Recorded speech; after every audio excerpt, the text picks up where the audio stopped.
जामशोरो नूरियाबाद के करीब ईसा भाई चढ़ाई पर ट्रक और ट्रालर में तसादुम के नतीजे में 2 अफराद हलाक, 3 अफराद जख्मी।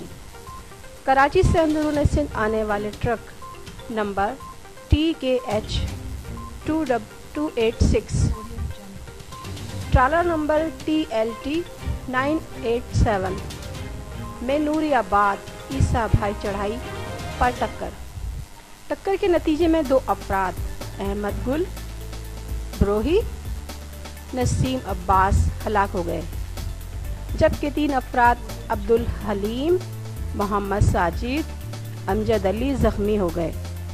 जख्मी और हलाक शुदगान को अस्पताल मुंतकिल कर दिया गया है। रिपोर्ट गुल रहमान, मिशन न्यूज़, कोटरी।